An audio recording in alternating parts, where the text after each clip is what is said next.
right. So we will go ahead and get started. My name is Daniel.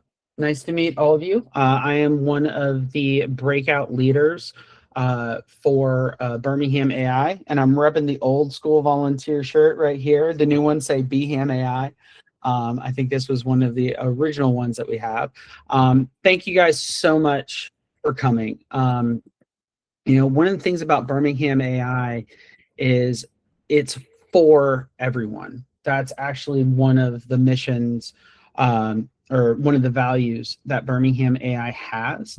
And so we want to make sure that we're, helping everyone feel like AI is accessible to them. And throughout the breakouts and a general meeting, one of the things that we kept noticing was like, some people felt like they needed more reference. Some people felt like they needed that 101.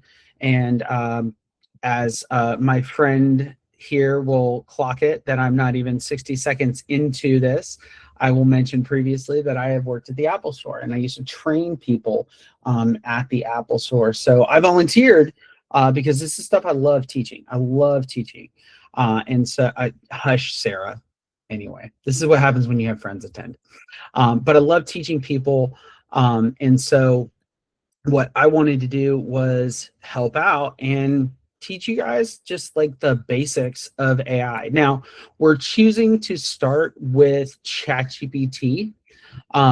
There are other LLMs out there. Some of you may have Gemini, which is through Google, or you may have Claude, which is through Anthropic. So please don't feel like you can't use those. We're just using ChatGPT as that's currently the most widely adopted LLM out there. Now, real quick, I just said something that some of you may not know what it is, but you probably heard of it. LLM, okay? LLM stands for Large Language Model. Basically, we have had a version of AI for like 30 or 40 years, but it hasn't been accessible to the general public. Well, a few years ago, there were some really smart guys out in California who came up with a concept which has become the LLM, large language model, which allows us to kind of access some of that brain power that AI has under the hood. Okay, so today what we're going to kind of talk about is, in this particular case, we're going to use ChatGPT as our reference. We're going to talk about what it actually is. We're going to talk about what it isn't. And we're going to start kind of going through is like, hey, what kind of conversations do we want to have with this? What are some really helpful use cases for us? What are some tips that will actually help move the needle with you guys? And then kind of what are your next steps? Where do you go from here once you're like inside of ChatGPT and you're using it on a somewhat regular basis? So that being said, let's start at the top. And again, audio is cutting in and out. Okay, that is good to know. Hang on just one second. I'm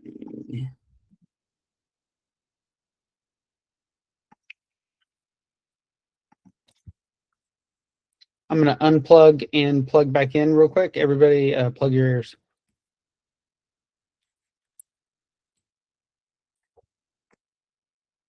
All right. All right. Testing 1, 2, 3. Can everybody hear me?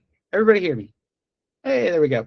Also, real quick, we're recording this so that we can have it for posterity and share it with everybody else. And, use every once in a while as well. But again, we want to help this, be widely adopted. We think it's really important in Birmingham that, we are one of the forefront people who are adopting it as a city. So anyway, moving on. What is ChatGPT? Okay, well, we've already talked about it. It's what everybody is saying is AI. Okay, now I've already mentioned that it essentially consists of a large language model, which allows us to kind of get in there and do some fun things. Okay, now What is it not? Okay. A lot of people, as they're learning it and starting with it, start to use it kind of like a search engine. Okay. And, there are absolutely times where that is necessary. Even for myself, I still do that. That being said, it can do a lot more than just be a search engine for you. Okay. So, one of the things that we always kind of talk about when we're talking about AI is very specifically that, oh, it looks like my video. Oh, there it goes. Very specifically, AI is kind of like a smart intern. Okay. Smart as in like book smart. It can go and it can grab pretty much any information out there that there is publicly accessible. The thing that it's not is it's an intern. Okay. Interns, when they first get started in a business, they're like eager and excited and they have no idea what to do. And so what you've got to do is you've got to make sure that you are walking them through much all of the steps to get through whatever project that you're having them work on. Okay. So really smart, but they're an intern. Okay. Now that's going to require us to have a little bit more patience as we're working with AI to help guide it in the direction that we want it to go. Okay. Now, sometimes, and I will admit, it is vastly better than what it used to be. But still, sometimes AI makes things up. Okay. If it makes something up, this is what we are calling a hallucination. Okay. Hallucinations do happen because kind of the way that the LLM works is basically word association. Okay. It's a great word associator. So if I said the word dog, okay, it associates words around it of like feed. Oh, you need to feed the dog. Outside. Oh, you need to take the dog outside. That's kind of like the basics of what happens. Now, when you take that and you extrapolate it like 1,000 times or 100,000 times, that's kind of where hallucinations can happen.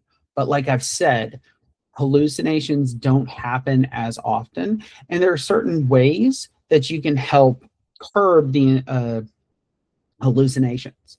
But the most important thing is that you yourself are reviewing all of the information that is coming back out that you may use. Make sure it passes the smell test for you. Okay.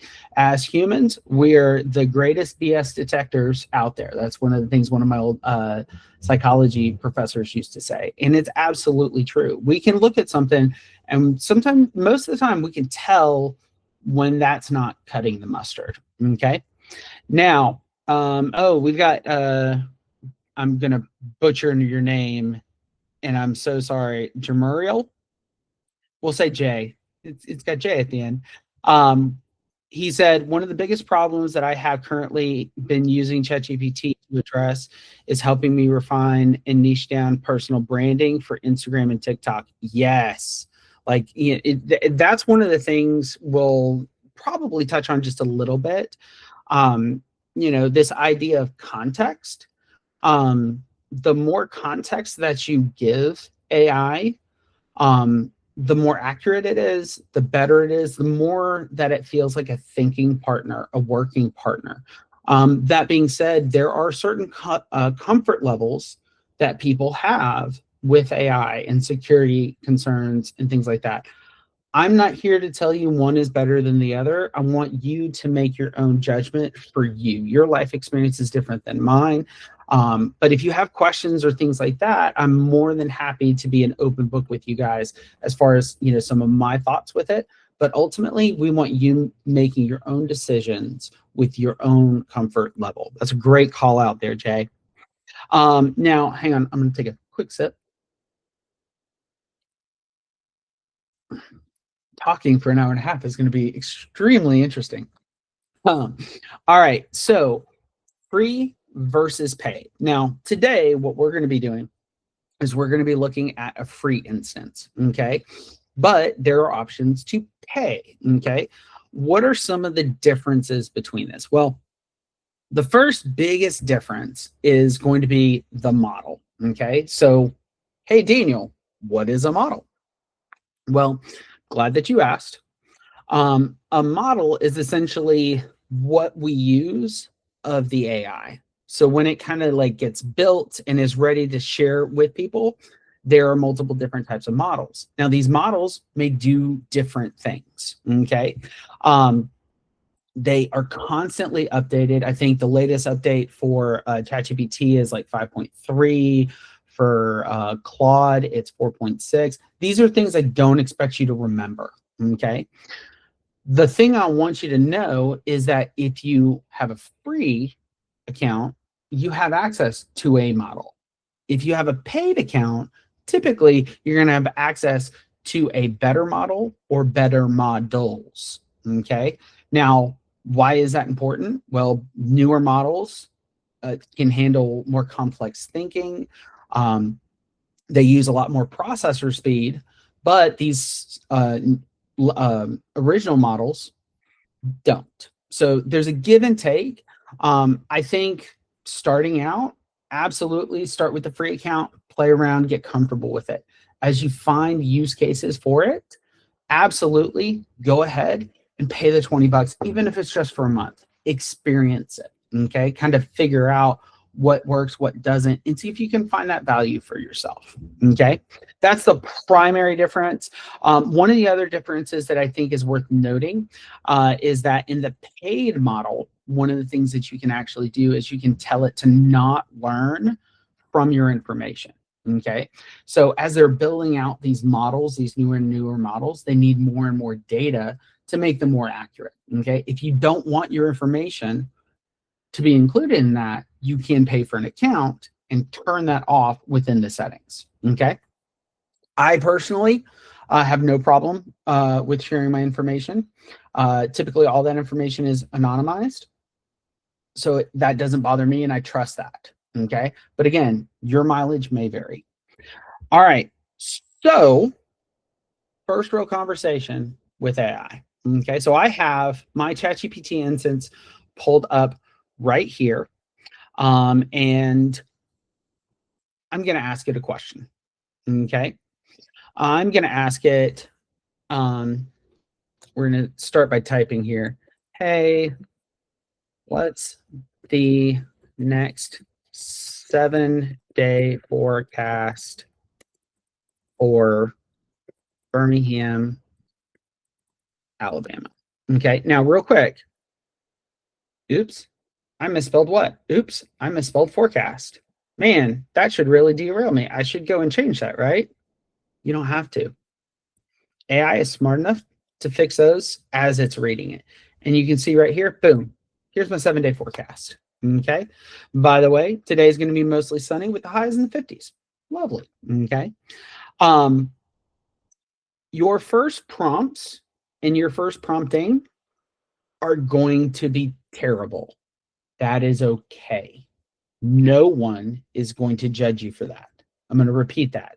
No one is going to judge you for that.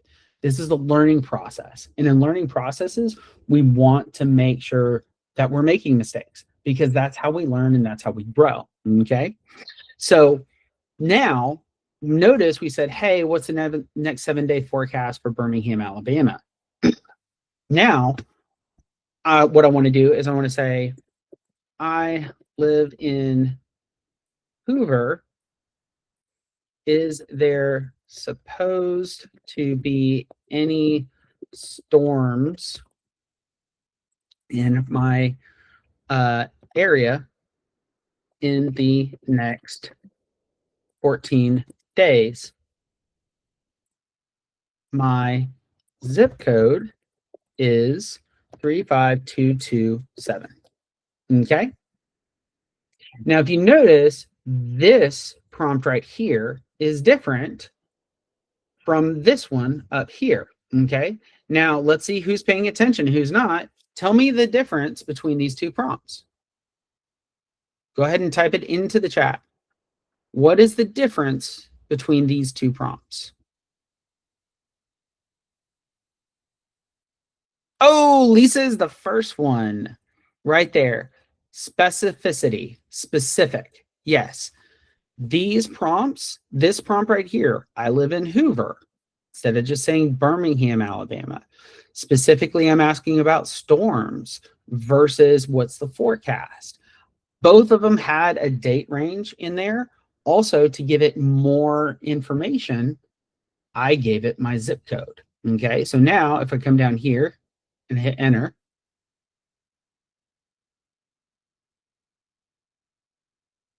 still gives me that forecast, but you can see down here, it will give me more of the specifics. Okay, specifics are great. I love it. I like to use a different word for my specifics.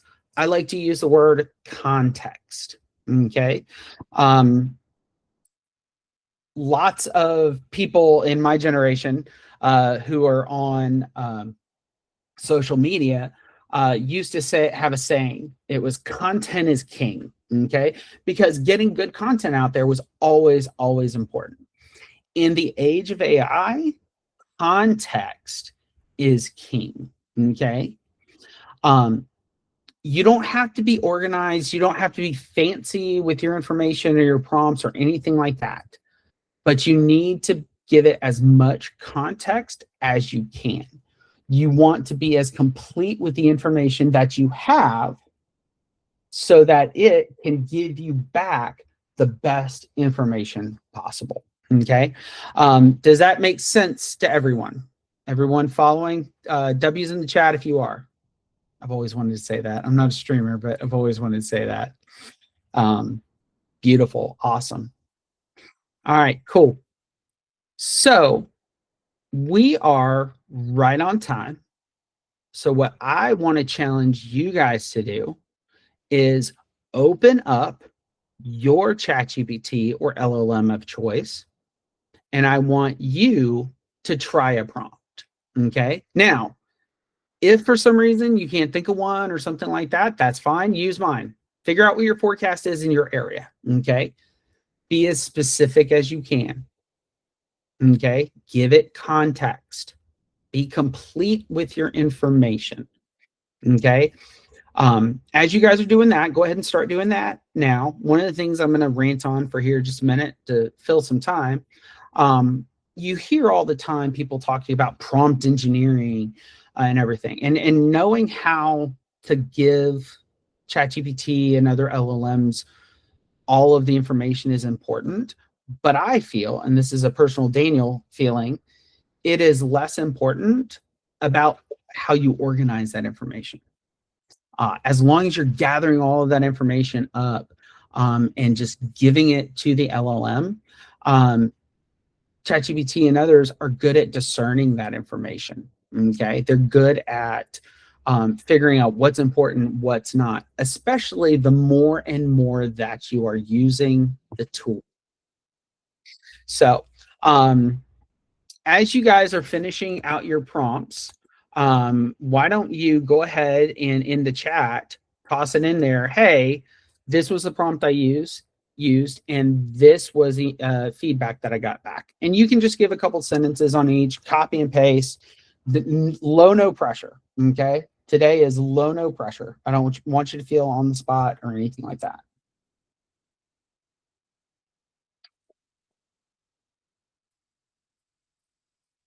I love it. Balagi, you are neighbors with me, and I love it. Jack, that's great. Sarah, that's awesome. That way you can shove the kids outside and make them play outside, right?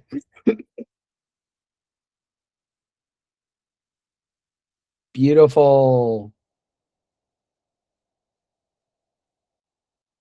Perfect. Love that, Rich.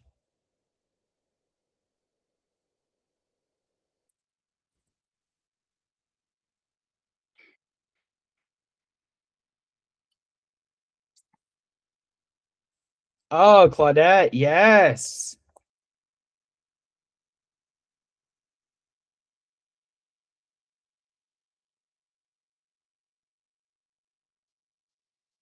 Jenny, that's awesome. Or Jen, sorry.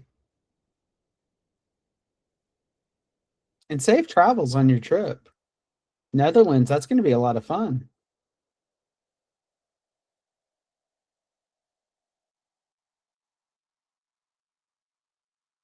All right. Any other brave souls? There we go. Felicia, what's a good 3-day spring break trip for a 12-year-old? Yes, absolutely.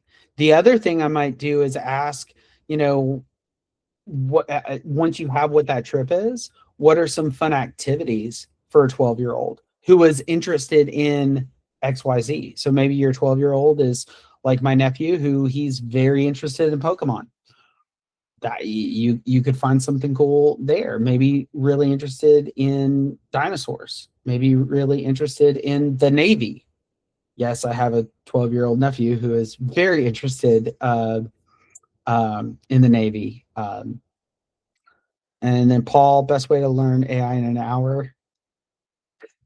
I love it.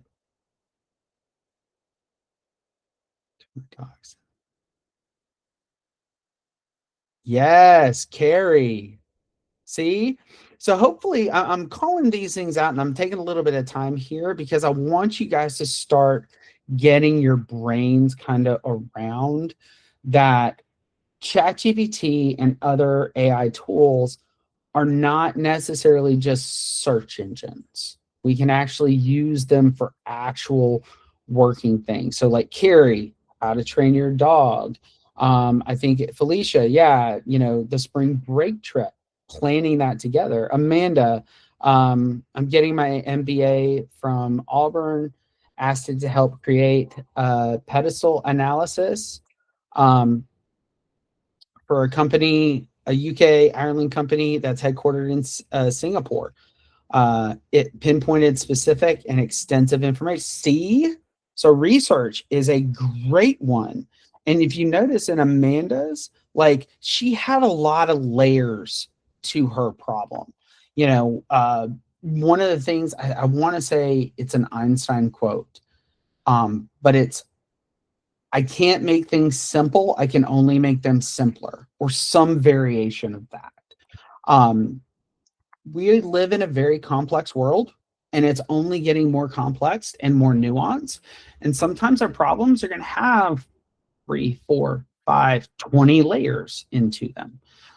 So the more complete information that you can give AI, the better information that you're going to get out. There's another phrase out there, garbage in, garbage out, that sort of thing. So I think we've got kind of a good handle and a good idea of, some of these things, what we're trying to do. So I think our next thing is actual useful use cases. We've got a few here, but maybe we can pull in a few more. Okay. So, writing help. Okay. Now you can use it for drafting emails, drafting Facebook, LinkedIn posts. You can use it for, drafting papers. You can do tons of stuff with it. Okay. But again, the more context that you give it, the better that it's going to do. Okay.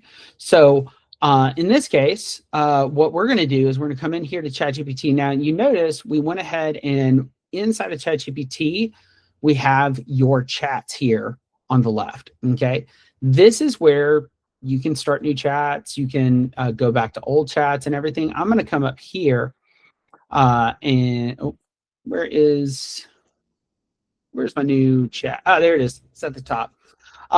So I've got new chats up here now. Real quick, before we move on, I want to point out a couple other tools that you'll have access to inside of your ChatGPT account. So you have new chats. You can also search chats that you've done previously. Okay. Maybe like, oh, I remember I was looking up the forecast 2 weeks ago and it had that really good idea for like how to look up the forecast. You can search for that. Okay. Oh, I was working on that MBA issue for my class that had the pedestal analysis. Oh, I can search for pedestal analysis. pestle, sorry. And I can find it here.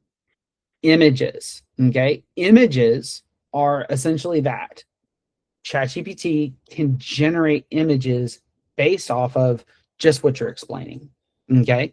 Additionally, it can create apps, or in this case, what are called custom GPTs, just from what you're explaining. Custom GPT is more for something that I want to do on a repetitive basis.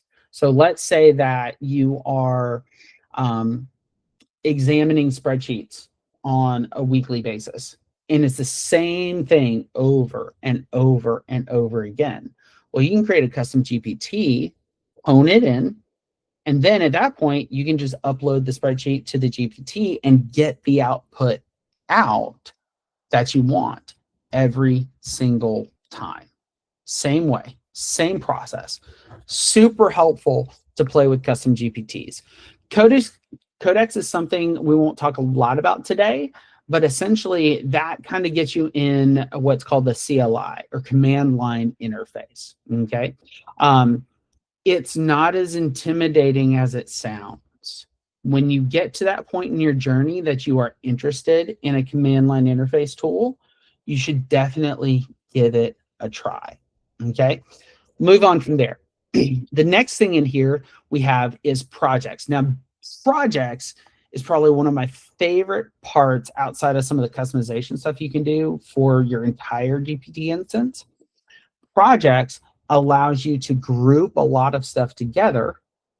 And as you continue to use that project, the more that you put into it, the better output that you get. And it has all of the context of all the other things that you've been doing. So since we've already talked about it, and I like having memorable and fun things, let's do a new project to put our new chat into, okay?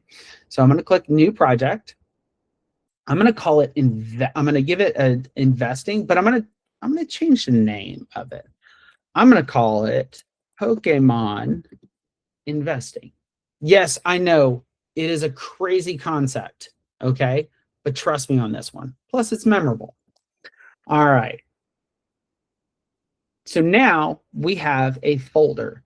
And if I have any questions on Pokemon investing, I can start adding them in here. Let's say I have some documents about Pokemon investing. I can click this plus and I can add photos and files. I can also have it do research inside of this, all sorts of things. Again, I want you guys, I'm not going to tell you guys a lot about a lot of this stuff. I want you to go in and kind of play with it. But I'm going to start this Pokemon investing. I'm going to start a chat with it. And I'm going to come in here. Now, the thing that I'm about to do is something I can't type as fast as I can think. Therefore, I like to use dictation tools. Okay. And there are tons of them out there. But I suggest if you really get into AI and you're really starting to use it a lot and you're just like nerding out and going super fast, consider a dictation tool. Anyway. So instead of typing, I'm going to use a dictation tool. And I'm going to come in here to do a new chat, and I'm going to say, so I am interested in an alternative investment, and somebody said something about collectibles, investing in collectibles. And so what I'd like to do is start to research about Pokemon investing, because, you know, I grew up with Pokemon. I remember cracking original Charizard packs and Venusaur packs and everything. And I really want to know kind of like, what are the options for me as a 40-year-old? And boom, there it goes. Now, in that prompt, you saw what I did. I was just talking naturally to it, but I was trying to be as complete with the information as I could be, okay? Interested in alternative investments, heard about investing in collectibles, interested in Pokemon investing, gave it the context that I grew up with Pokemon, even the fact that I was cracking original packs from Pokemon. I also gave it the context that I was 40 years old. Okay, so now we hit enter. Let's see what it comes up with. So you see right here, boom, just like that. Now it's so fast because we're using one of the basic models. Okay, and when I say basic, it is a very complex model. Okay. But with some of the older models and more basic models, they return results really fast. Okay. Newer models, models that you pay for access to, those may take 3, 5, and 10 minutes to pull you information back. But you can be darn sure that a lot of that information like is really well researched information. It's got a lot of sources to it and things like that. So let's just kind of glance through this right here. Here's a realistic, grounded view of Pokemon investing, what people mean by Pokemon investing. Okay. Pokemon trade TCG, cards, and sealed products and other collectibles. Okay. Three main ways to invest: vintage cards.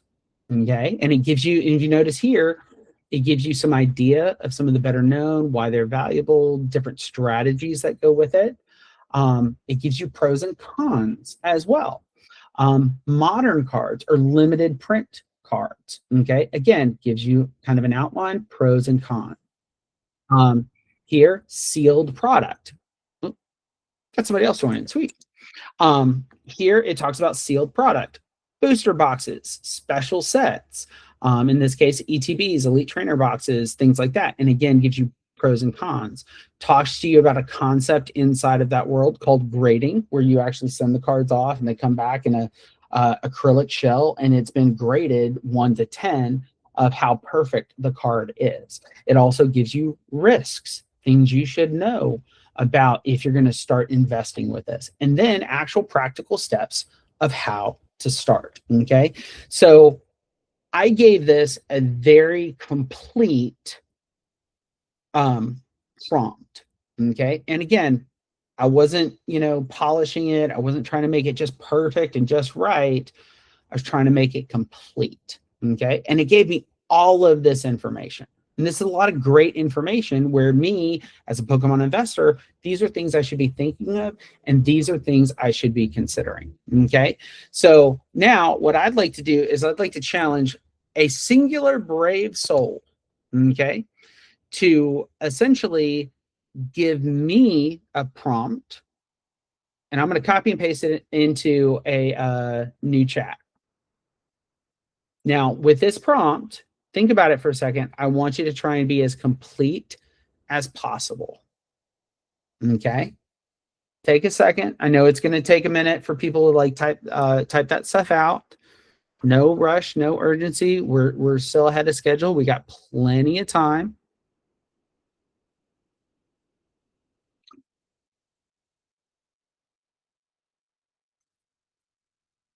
All right. So the first one out, and we'll probably do a couple of these. The first one out is my buddy Rich, and he is saying, what stocks are best to invest in for precious metals or mining companies? Okay. And if I just put this one in, and here it goes. So major precious metals and mining stocks to consider: gold and silver. It also gives the actual trade names for them on the stock market. It talks about royalties in streaming companies, different kind of streaming, not Netflix. Talks about mid-tier and growth-oriented miners. Other precious metals and things he should consider, key things to know before investing, and tips for beginners. Okay. Now, Rich, this one's good. Okay. If you don't mind, I'm going to mess with your prompt for a second. So I'm actually going to come up here, and this is a feature I want you guys to know. Let's say you forgot to add something. Let's say you want to add a little bit more. You can actually come up here and edit this message and have it regenerate out your content. So in this case, so I've got about $1,000 to invest in precious metals and some mining companies. I would love to know who has had the best year-over-year performance for the last 5 years in the precious metal space, in the mining space. And I'm going to hit send. Okay, now notice kills what's down here and gives me a lot more specific information. Context is key. Okay. So what did I do? I just gave it a little bit more context. He asked for best stocks. I was saying, hey, I'm looking to invest. Okay. So just flipping that kind of on the script. I also gave it some specifics about year-over-year performance and, a time frame, last 5 years. These are all specifics that you guys can add to a prompt. Don't feel like you have to have all of the details, okay? Because one of the things that we can do is we can have a conversation back and forth with it. So for instance, mining stocks, best 5-year total returns, precious metals right here. Oh, wow. I didn't even think about ETFs. That's a great idea. Hey, I'd love to learn more about ETFs and funds, specifically around silver, because I think silver's going to go up again soon. What are some of the ETFs that center around that? So in this case, I kind of like looped and said it a second time, but this one pulls out specifically and gives me more information about ETFs. Okay, and you can see right here, again, lots of good information, very specific, how to think about it. It recognizes that I'm doing research. And so it's going to give me a lot more specifics, broader specifics, because it knows kind of I'm a beginner. But if I've been using this for a month, 2 months, a year, it may not give me as many broad specifics. It may dive deeper into the things that it knows about me, because that's one of the cool things about AI.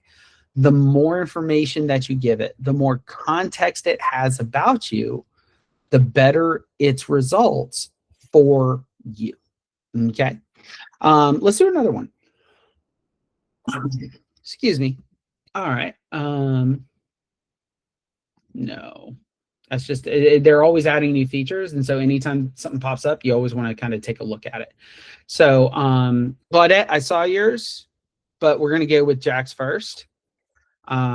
So Jax is, how long does it take to become an expert pool player, and what would a training plan look like to be better in the next 90 days? I love this one. I love this one because it's taking action. Not only is it doing the research, but it's helping you take the action. I'm putting a plan together. Okay. So we're going to do the search on this one. What does it look like? Solid intermediate. So competitively, 1 to 2 years of practice, 5 to 10 hours a week. That's a couple hours each evening.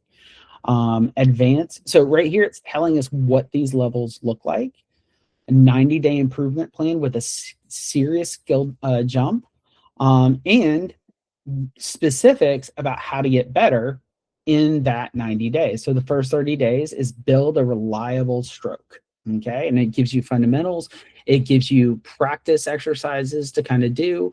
Then in phase 2, patterns and position mastery. So this essentially is kind of, hey, looking at the field and like, how do I bounce off the rails? How do I make sure I'm controlling the speed of it? And then phase 3, pressure and competitive toughness. This one's not just talking about, the actual action of playing pool, but it's also doing the mental work, performing under stress. What is it going to be like when you're at a tournament, things are happening all around you, and you've got a tough shot to make? Okay. So like, again, it's giving us a wide range and kind of looking at it from what I'll call an interdisciplinary point of view. Okay. A lot of times we're sitting in our seat looking at a problem. And there's somebody who I like, his name's Adam Savage. You may know him from Mythbusters. He wrote a book, Every Tool's a Hammer. Okay. And the essentially idea is, if we see a nail, whatever we have in our hand is a hammer. We always try to bang it down with it. But sometimes you don't need a hammer. Sometimes you need a screwdriver, because that's not a nail, that's a screw. Okay. It's kind of the same thing here. We need to look at what's actually there and look at it from multiple different perspectives. So this one was great. Claudette, I know Jax is pretty good, but I'm going to go back to yours real quick, and then we're going to do Balagis. I'm sorry, I'm butchering your name there. And then we're going to move on to our next section. So Claudette's was make suggestions for a 3-day trip to Chattanooga in June, include scenic sites, boutique hotels, and the best restaurants. I love it. Chattanooga is a beautiful place to visit. Fun fact, one of the most wired cities in the country and has been for many years. I remember back in 07, 08, getting on, well, it's probably 08, 09 actually, getting on one of the little trams, and they had free Wi-Fi. And I was like, oh my God, this is amazing. Anyway. All right. So Claudette, it looks like downtown and riverfront for your first day. The riverfront parks, arts and culture, gives you a public house. Is actually a place I've eaten at, and where to stay. The Indigo is always a good choice. I'm not advocating any of these. I'm just calling out the first ones that I see. And if you can hear it, I apologize for the dog barking in the background. That's how you know it's live. Day 2, Lookout Mountain, lunch and dinner, place to stay. Day 3, local favorites, exploring neighborhoods. I am super shocked it did not suggest the aquarium. Did I miss that? I don't know if I missed that or not. But like, there's an aquarium in Chattanooga. You should also factor that one in because it's really cool. And then you can see right here, what it will also do is give you printable itinerary, or it will tailor it for families or couples or just like outdoor. It did? Okay, cool. I just missed it then. So, but again, super interesting and lots of detail, believe it or not. Okay. All right. So, yes, and include it like, and that's the thing. So in the chat, Claudette talked about, hey, well, actually, let's go ahead and do that. Why don't you include a budget? It's for me and my wife, and we have about $1,500 to spend.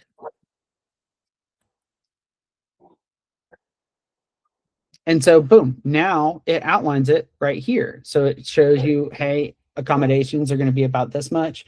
Food is going to be about this much. Attractions and sightseeing are going to be about this much. Here's your travel and an estimated right there. Now, it also gives you budget-friendly tips because obviously budgeting is a specific thing that you asked about. So it's going to address some of that stuff. It gives you cost saving, like, is really, really cool for using things to plan, using research, and whatnot. So, all right, the last one that we're going to go through right here is, wait.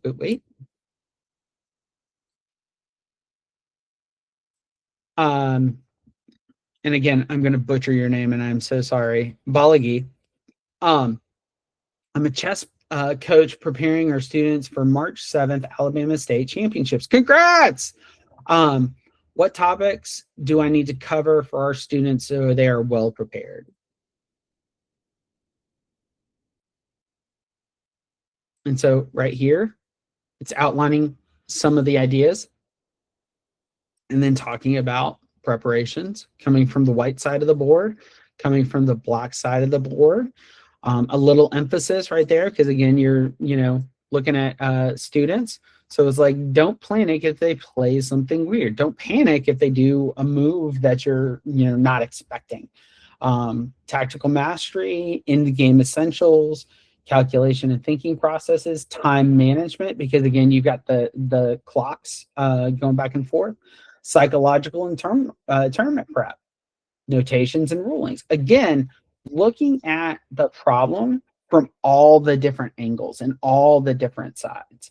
I think that's something that as a whole we could all improve on, is thinking about things from other people's perspectives, from not our shoes.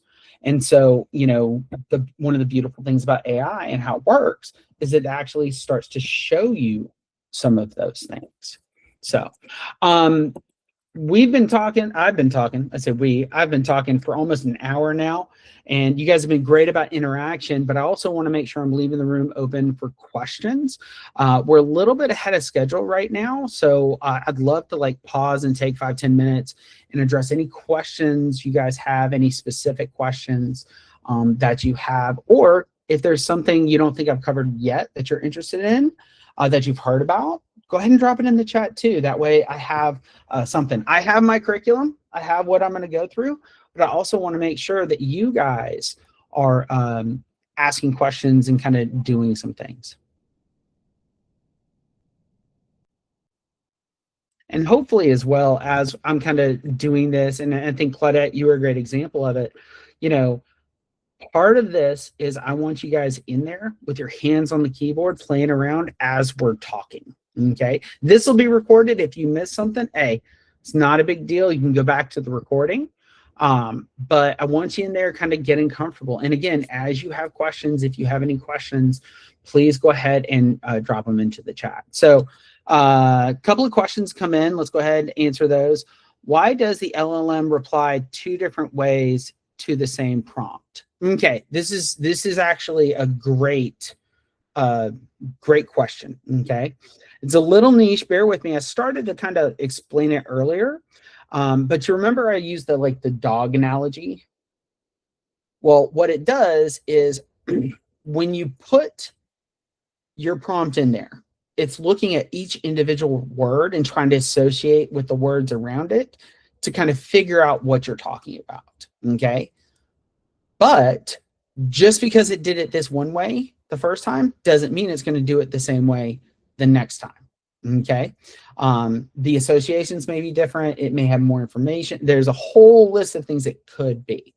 So that's part of the reason why it doesn't give the same output every single time. Now, one of the ways that you can help fix that is what we kind of mentioned earlier. I would explore custom GPTs, because those are meant to, you give it a specific input and you get a customized output to what you put in it. I think I used a spreadsheet example for that one earlier. So that's a great question.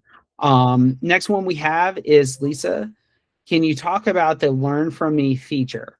I'm not sure what it's called. Yeah, and this is one of the things I wanted to make sure that I was like going to talk about. Let's see if I can find it in the first try. This will be great.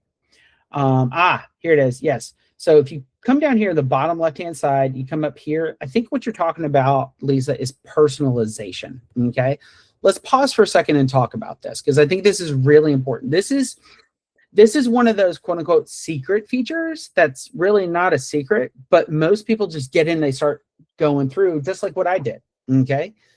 But what did I say before? Context is important. The more context that you give it, the more complete your answer that you give it, or information that you give it, the better output it's going to have. Okay. So in this case, what we're doing is we're personalizing our entire experience. Okay. So base, tone, and style. Instead of default, we have professional, candid, quirky, efficient. I'm going to use efficient because I'm an efficient person. I like to be efficient. Other characteristics that it has: warm. I want it to be less warm. I want it to be just the facts, ma'am. Dragnet. Anyone? Am I just that old? Anyway. Enthusiastic. I want it to be a little bit more calm and neutral. Claudette, I see the other questions. Claudette, bottom left-hand corner, if you click on your name, you should see it about midway up, the little menu that pops up. It'll say personalization. Headers and lists. Okay. If you like more clear formatting and lists, you can absolutely do more. If you want less and you want it to be more paragraphs, because again, we all consume information differently. For me, I'm more just a facts, ma'am. I'm more of, hey, I want it formatted in a list and I want bullet points and things like that. So I'm going to click more for that. Emojis. I like emojis. So we're going to do more emojis, but you don't have to. You can also give it custom instructions. Okay. Now this one's really cool. Okay. give me a second because I'm going to go over to my LLM that I use on a regular basis, and I'm going to have it give me some custom instructions for this one. Hold tight for just a moment. Oop.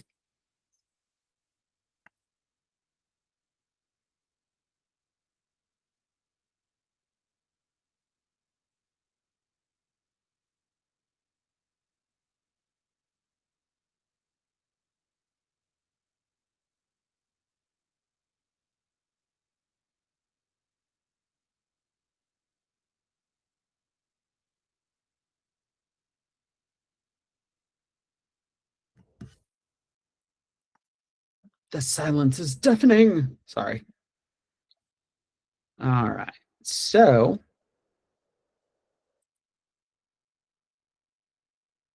um,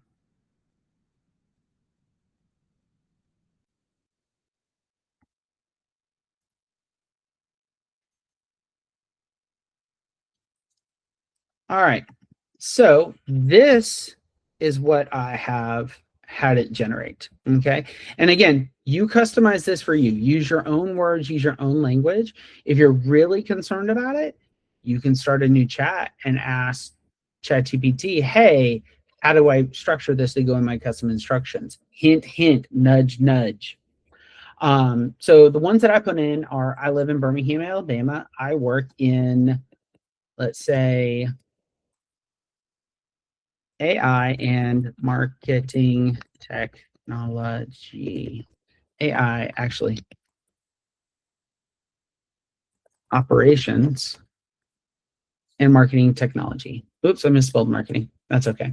I'm new to AI and learning as I go. I prefer clear, simple explanations, no jargon. When I ask a question, assume I need practical answers, not technical ones. Okay. Again, you can customize it to you. Okay. Nickname. Well, I'm going to use my nickname, which is Blaze. If you know, you know. Now, also, it has some other settings down here. Reference save memories. Always like to have more context. Context is king. Reference chat history. Do that as well. There's some advanced tools as well where it kind of does web search, you can do code search, you can do all sorts of things. But for right now, we're not going to go into all of those. I'm just going to kind of save it where it's at. And you see right here, custom instructions updated. Okay. So now as I continue through it, it will start to customize all of these things to me with the specifics that I've talked about. Okay. So if I ask it, hey, actually here, let's see. Um, hey, I've got about 4 hours on Saturday afternoon to wander through downtown Birmingham. What events are going on this Saturday that I should know about? So what you'll see here is we'll probably end up seeing more like a bulleted list. Yeah, so you can see right here, exhibitions and shows, arts and performances, music and nightlife, other things that you can do and everything. So again, it gave me much shorter responses, but it also gave me kind of bulleted responses. So sorry for that little big detour, but I felt it was like really, really important. Let me grab a couple of these other questions and then we will continue onward. Um, let's see. Amanda, no question is dingy. Okay, that this is the space to ask those questions. Okay, because we need spaces to be able to ask these questions. So you've heard it said several times not to use AI as a Google search. What exactly does that mean? I make sure that I'm not doing that. Okay, hang on a second. Not just for Google searching. Okay. So, one of the basic things that many people, not all, when they first get to an AI, when they first get to an LLM, their instinct, because of what they see. So, if I come up here to a new chat, what does this look like? I'm over here to google.com. No, sorry, I have a VPN on. What does it look like? It's like a Google. Google search. Okay. So the default is to use this as a Google search. Okay. At least like instinctually. Okay. I'm not saying that you can't do that. Okay. I'm not saying that you shouldn't do that. Okay.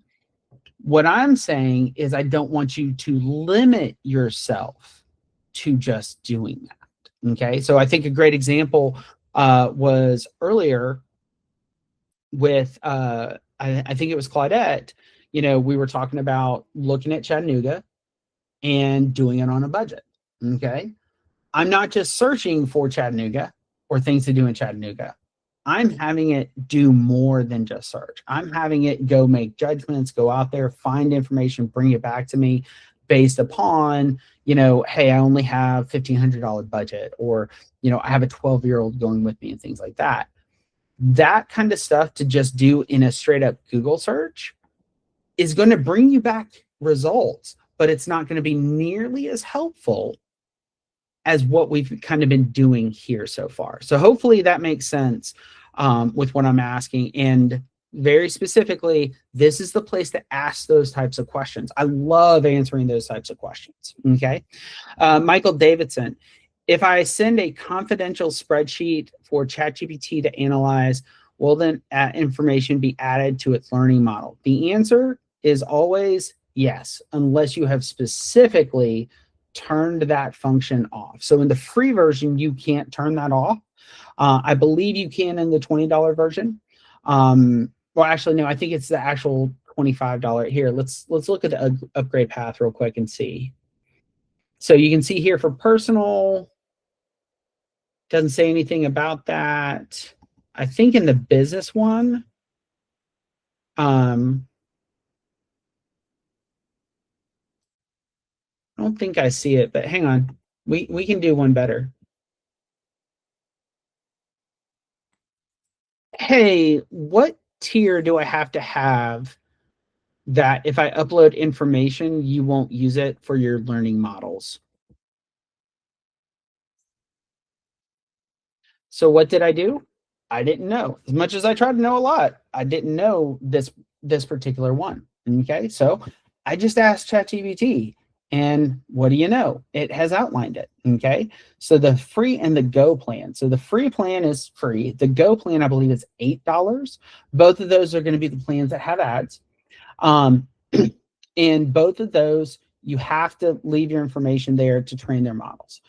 The plus plan, which I believe is the $20 plan, that one you do not have to. I would strongly suggest to make sure that you go and double check your settings to make sure that it's turned off. It gives me the feeling here it's turned off by default now, but it didn't previously. So anytime I use a new tool, I always like to go into the settings and run through the settings just to make sure I know things are set how I want. So great question on that, Michael. Let's see. Lisa, my context was not accurate. I'm thinking the upper right-hand corner, save data, where it saves my data, and AI learns from my was. When do I want to turn that off? I'm not sure what you are saying. So instead of asking you to clarify, my friend Lisa has a question.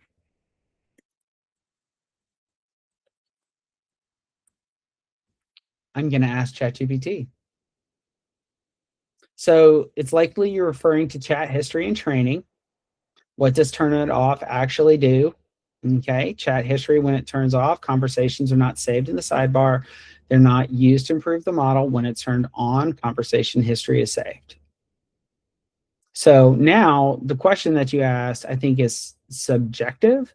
When do I want to turn that off? For me, never. I love having it save my information. Okay, it helps improve it. It gives it more context. I know that that's one of my gates that I leave swinging wide open. There are other people who have certain gates who don't feel as comfortable with AI for that. In that case, that may be where I want to turn it off. Plus, there are some other things that it's talking about, like sensitive information, testing confidential for work, things like that. But again, all of this I believe is in the $20 a month plan. So Paul, you asked, are there HIPAA, reasonably priced HIPAA compliant models? Depends on what you mean reasonably priced. I do believe that the HIPAA compliant ones are going to be more of the higher tier ones.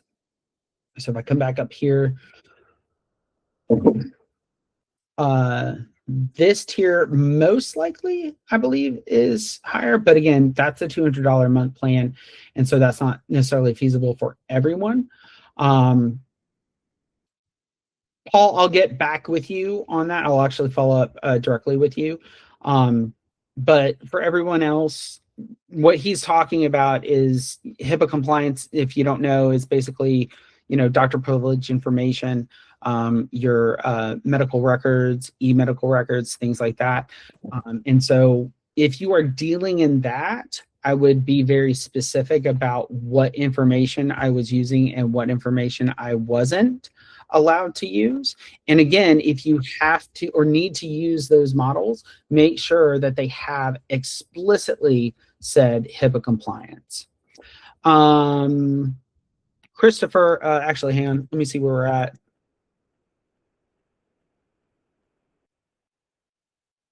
Yeah, we got a little bit more time. I'm going to answer a few more questions if everybody's okay with that. If you're not, just, give me a thumbs down emoji.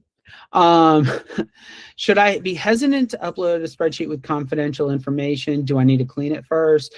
If you are not sure or not on one of the paid programs, then yes, I would be very hesitant, and I would clean it, anonymize the information, whatever needs to happen there. Paul asked a follow-up question. This is great. What is the difference between HIPAA compliant and turning off the learning? That is a great question.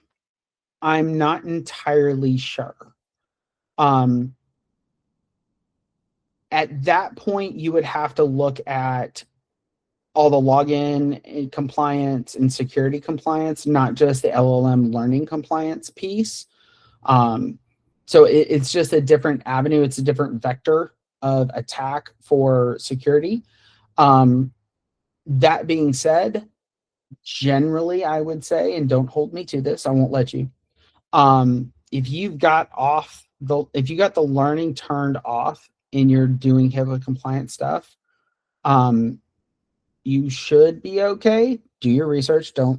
I'm not pretending to be an expert in HIPAA compliance. Do your research.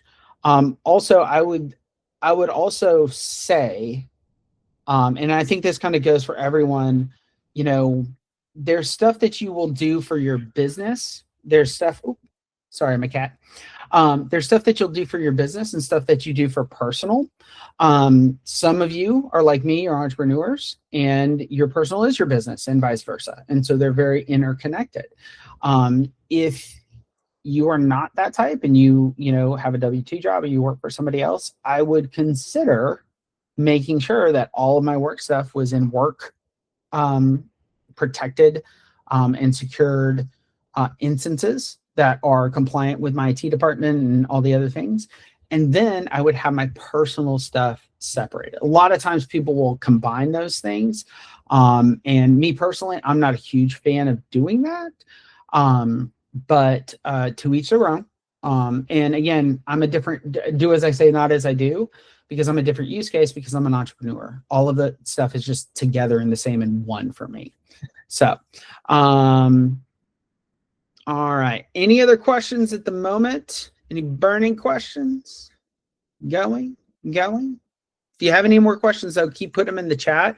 And in between the next sections, I'll go ahead and answer a few more. So, all right. So, tips that actually matter. Okay. So, we've talked about kind of how to use it. Okay. We've talked to how to use it to plan things. We've talked about how to use it to prepare for things. But sometimes what you need to do is you need more of an expert's perspective. You want to use it as kind of a thinking partner. Okay. So for instance, let's do this. Hey, do me a favor, act like a lawn maintenance expert. I've got 3 really big trees in my backyard, but my backyard is still very muddy when it rains. We have a creek that's on the other side of the city fence behind our house, and a lot of the water just kind of drains off to there, and we can't get a lot of the grass. When we bought the house, the grass was just very patchy, things like that. We haven't tried to seed it or anything like that. What are some things I can do, since we're kind of getting into the spring season, to prepare that area to be able to grow grass at least a little bit better without, breaking the bank? So again, I use dictation there for anybody who jumped in late, just because it's a little bit quicker and easier. I did my best to give it as complete of information as I could. I didn't focus in on being organized with that information. You heard me ramble a little bit, but one of the other tricks that I used was at the beginning. I said, act as A. Okay. So one of the things you can do is you can tell it, hey, I need you to act as this because I need that expert perspective. Okay. So that's kind of what I've done. Also gave it all of my different parameters. Hey, I bought the house back in July. There's a lot of water just draining out. Can't get a lot of grass to grow, very patchy. I also mentioned that we're going into the spring season because, believe it or not, LLMs typically do not know what day and time it is. Fun little fact. If you need it to act at a certain day or time, or you want it to have reference to a time or day, you have to tell it what it is. Something I learned the hard way. All right, cool. So I'm going to go ahead and submit this, and let's see what we get. So backyard drainage and grass. Oh, dang it. You know what? I forgot to tell it. Oh, I forgot to mention I'm in Birmingham, Alabama. Will that make a difference? Nice little neat little trick there. So, being in Birmingham absolutely makes a difference. It knows now the climate that we're in. It knows that we have heavy spring rains. We have clay leaning type soil. Okay. So that right there is like, oh, I forgot something. Hey, real quick, this is what it is. Now, also, you'll notice right here, you see it says 2 of 2. If I hit backwards, I can actually go back to the other prompt, and it will give me what that information was, just in case you still needed some of the information from over there. Okay. So now what it's doing is it's giving me a plan, because I gave it context from the perspective of a lawn care maintenance expert. Okay. Fix the drainage problem, regrade it slightly, create shallow swale wells, top dress with compost and sand. Okay. Address soil compaction. Okay. Large trees and foot traffic means that the soil is really hard. So maybe we need to rinse an aerator machine. Choosing the right grass for shade. Okay. Because we have big trees, these are going to be in partial shade. So it gives us the type of grass that we need. Now, had I just asked it, hey, what should I do with my backyard? It might not know to give me the specifics. Whoops. Hang on. My cat. There we go. All right. There we are. It might not know to give us specifics. Also, it's saying avoid Bermuda, which I think everybody knows Bermuda grass, that it struggles in the shade. Improvements of the soil before seeding, adding compost, applying starter fertilizer. Like all of these now, we're getting really specific. And that's great. Also, this is saying, hey, budget-friendly solution, under $300. Most homeowners should be able to afford $300, and this is easy stuff to go ahead and start getting started.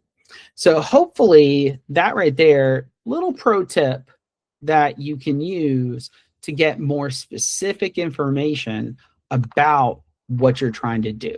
Okay. Now, if you also notice, one of the other things I did, and I did this before, but I want to call it out, I asked it specifically, hey, I want to make sure that it's draining. I want to make sure, that, we can't get a lot of grass and it's very patchy. I want it to grow that grass.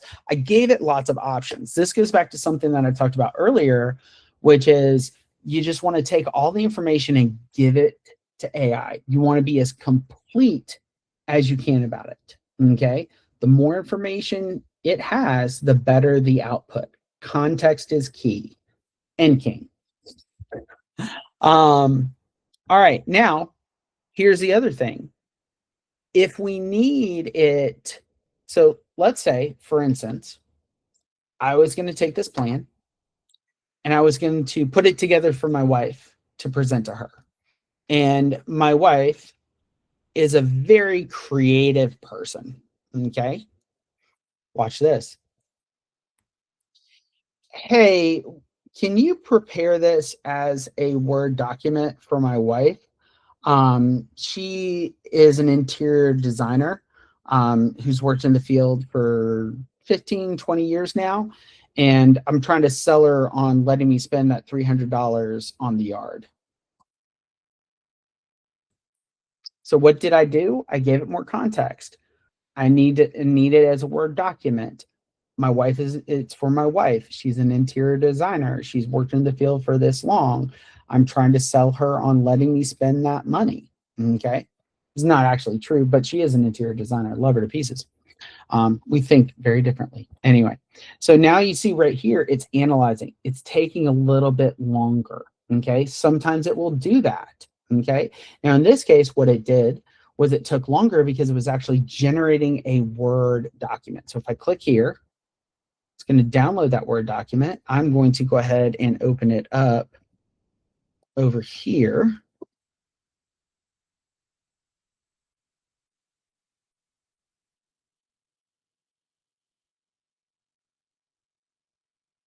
Not now.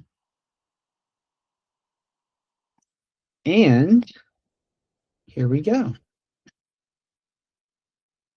Get back here. Can everybody see that Word document? Thumbs up in the chat if you can. Awesome. Cool. Now I have on the dots and paragraph marks, things like that, because that's how my brain works. So I apologize if it looks a little cluttered for you guys. But you can see right here, backyard improvement proposal, spring plan under $300. It gives me an objective. It gives me context, why this investment makes sense, proposed plan, estimated budget, design perspective. Give a design perspective. Why? Because it's my wife. She has an interior design degree. Expected outcomes. So we can use AI to craft things that we need. One of my favorite things to do is in my head, I'll put together like, oh man, that's a really cool business plan. Oh, that's a really cool business plan. And I always used to think about it, maybe even write it down in a place or two. Now I can come back and I can say, hey, let's go ahead and do it super quick. Okay. My brother-in-law just bought 3D printers and is interested in starting a 3D printing business. Go ahead and put a business plan together around that. Specifically, we want to target online sales as well as local community and artist events. More of the products that we're interested in selling are like helpful household and office tools. So now I'll submit it and boom, it's giving me the outline of a business plan. Now, this is just version 1.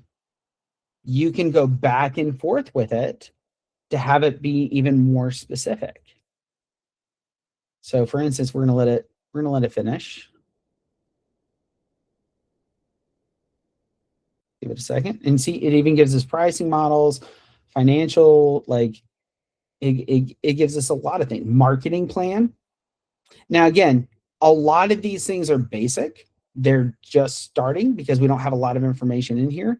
But again, the more information that we put in, the more detailed these things that will come out. Okay. We can even say, yeah, my buddy Parker actually is interested in doing it too. And he's interested in investing $2,500. Can you rewrite the plan as kind of like an investor plan to show to him? Oh, and make it a Word document. Just like that, it'll do it too. Now, again, I'm not giving it a lot of context. I'm giving it a little bit. The more context you give it, the more information, the better output that you will get. So this will continue on and everything. I saw one other question come in. Lisa, did I just click the prompt box in order to edit it? I wasn't sure what you were doing. Yes. Okay. Let me pop back up here to this top one. So if you see right here, let me see if I can zoom in a little bit more for you guys on that. So if you see right here, if I hover over this area, you have two buttons down here. You have copy and you have edit message. Okay. If I click edit, it will allow me to edit this up here and will change all of the stuff behind it, all the output based upon what I change it to. Okay. So if I scroll all the way back down here, you see down here, the business plan is ready to download. If needed, I can also prepare these other things, but if you notice, this one has it as well. Okay, now if I change it, if I edit it at all, it'll give me the option in this same area, 1 of 2 or 2 of 2. It'll go back and forth between the different versions. Does that make sense? Following what I'm saying, hopefully, everybody? Awesome, awesome, awesome. So we've got a few more minutes. Just want to start to kind of wrap up. Oh, one other question. How do I decide whether to edit or to add another question? That's actually a great question, Paul. For me, most of the time, I will just ask it another question in line most of the time. But the one example that I did on here, I think was like very pointed and a reason why that I would do it. So if I come back here to the backyard improvements and I scroll back up here to the top, what did I add? Oh, I forgot to mention I'm in Birmingham, Alabama. Will that make a difference? Well, I know for a fact it'll make a huge difference between somebody who's in Birmingham, Alabama and somebody who's in Manistee, Michigan, or in Tempe, Arizona. Okay. So that being said, I think when you're missing that critical of a piece of information that you just thought of afterwards, I would add that. That's where I would edit it because it's going to affect everything. It's kind of like building on rocky soil or on sandy soil. You get a bad rainstorm, everything's going to fall out. You want to make sure you're building on, a solid foundation. And as long as you're building on that solid foundation, I think it is fine just to continue to reply inline and everything. So, what not to put in ChatGPT? We've actually kind of talked about a lot of that stuff. I think that goes to comfort level and permissions. If you guys have any other questions, you can always reach out online to us. Last 5 minutes. Go ahead and if you have any other questions, feel free to drop them into the chat. But I also want to kind of talk to you about kind of what's next. Okay. Where are those next steps in your path to where you want to go with AI? Hopefully this has kind of unlocked your brain a little bit with some of the things that we'll do and will help you get it motivated and enjoy AI. I know there are a lot of scary things out there about AI, and I don't want to push those down. I think those are realities that we all need to be aware of and we need to face. Okay. But also that being said, the goal of this today is hopefully to spark you into using AI a little bit more in your life, in your business, accomplish some of these things, it is an incredibly powerful tool, and we are barely scratching the surface with just what we showed you today. Now, one of the things that I do want to mention, that I've already kind of mentioned, is there are other LLMs out there. We've got Claude, whose parent company is Anthropic. You have Gemini, whose parent company is Google. You have Perplexity. I think, I don't remember if they have their own LLM or they're an LLM aggregator, so they allow you to use that. But there are also tons of other tools out there that use this technology to do things. So, and this is not advocating for any of these, just using them as examples. Lovable. Lovable is one that it will actually let you prompt it through creating a website. Manus is out there that will allow you to spin up and build your own AI agents, which is something we haven't even gotten into. Like we're just scratching the surface on a lot of this stuff. So when is free not enough? I think free is always great to start with. Okay. If you find yourself using it 3-4 times a day, I think at that point I strongly consider going to a paid plan. If you're starting to use projects to organize things, I would absolutely go to a paid plan for that. Now, why would I bump up to that paid plan? Because you get access to better models. Not that you always need those better models, but you get access to those better models that take more time. As your situations get more nuanced and more complicated, you're going to want more from it, and you want it to be as accurate as it can. And those bigger and better models, all of them are constantly improving, but those bigger and better models will think deeper and typically have better results than some of the older models. I hate saying lesser models, but that's the only way to kind of describe it, because they're not as powerful as, not that they are not good. Let's see. Resources for continued learning. Obviously, here's where I'm going to plug Birmingham AI. I know that we have a ton of breakouts. We've got the general breakout. I help lead the marketing breakout. We have a finance breakout. We have an HR breakout. We now have a legal breakout. I think we're going to start having a construction breakout. Like, we have all of these different breakouts. You can go to birminghamai.org and go to the Eventbrite page, and you'll start to see all the ones that are starting to come up in March. We'd love to have you guys out at one of those, even if it's just a general. Do not feel like you have to be a technical person to attend any of these breakouts, okay? Like, it absolutely does not matter if you are a technical person or not, okay? We want you there because we want you to be part of the community. We want you to learn what is going on in the different aspects, and you may be surprised just how much you get into it and just how much you know. Now, real quick, the last question Paul asked, if I only had 20 or 30 bucks a month and needed the most versatility, that's a loaded question. ChatGPT is great. ChatGPT was my first LLM that I used. I also, because I have a Google Workspaces account, so a Google Business account, I have access to Gemini, which has like Notebook LLM or Notebook LM attached to it and things like that. But my personal daily driver is Claude. For me, and I'm not speaking for Birmingham AI on this, all LLMs are lovely and equal. But for me as Daniel, I feel that from what I've seen from Anthropic, their parent company, they're the ones who align most with my values.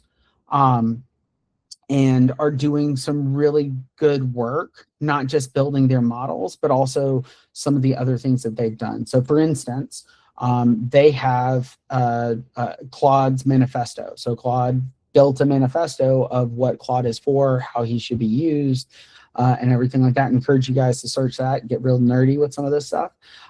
That's my personal preference. That being said, I have used and continue to use all of them, really for me, just to kind of stay up to date, but they all have their uses for me. So like if I need to do a lot of consolidated research, I absolutely will use Notebook LM and Gemini on my daily, like on my phone. If I'm out and about, just like searching around for things and doing things, ChatGPT is my go-to.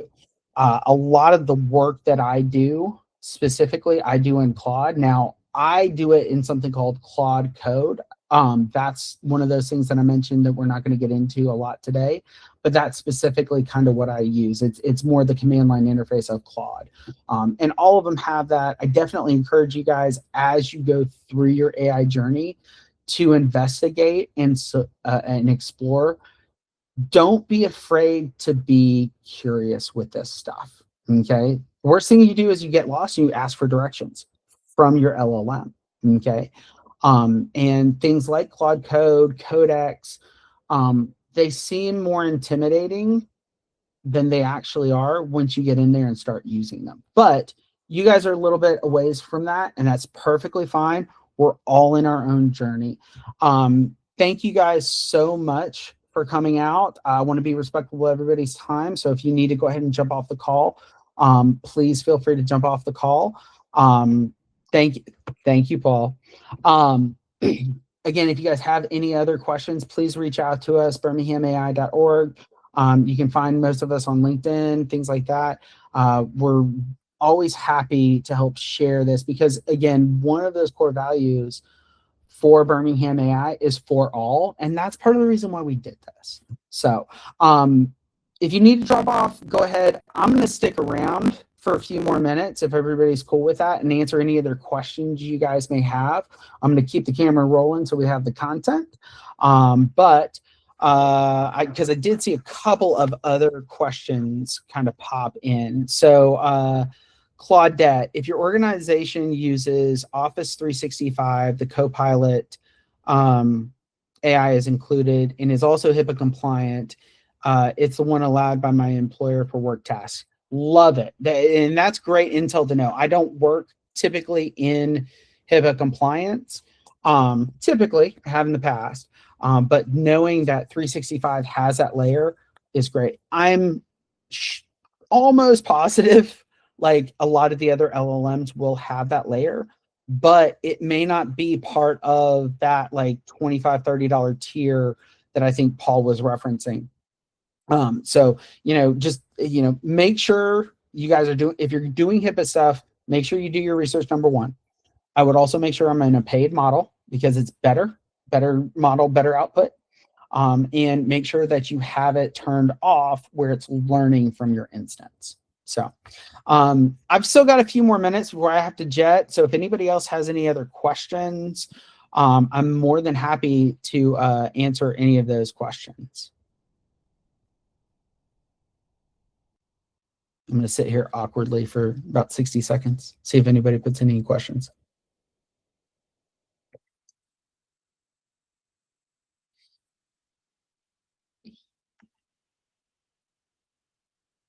And Sarah, that is exactly why I have swapped over to a dictation tool. Because like that's the thing.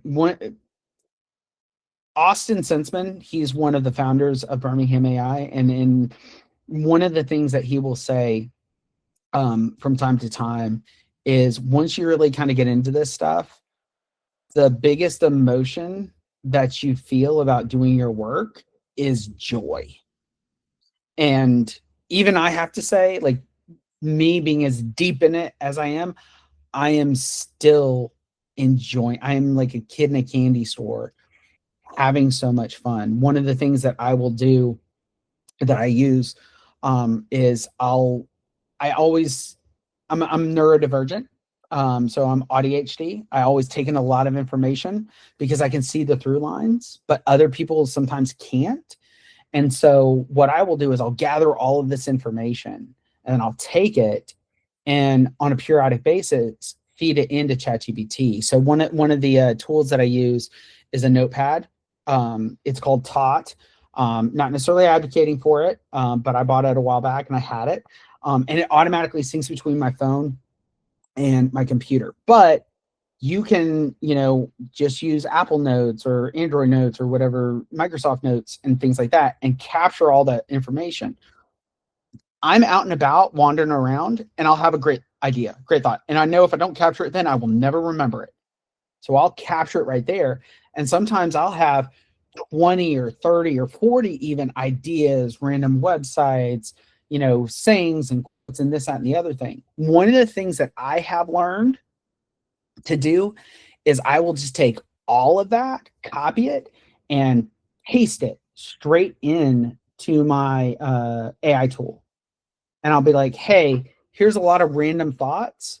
We should parse this information and figure out what we need to do with it. Okay.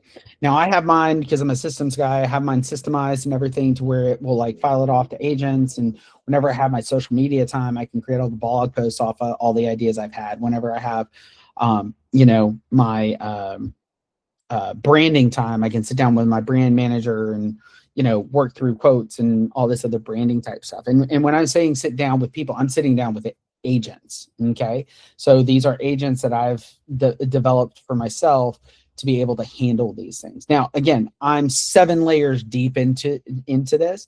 My message to you guys is kind of that thing that I talked about up front, is like, as long as you are giving it complete information, how you give it information, the organization of the information doesn't really matter, because once it's in there, you can kind of take it and organize it. So we got a question from Sarah.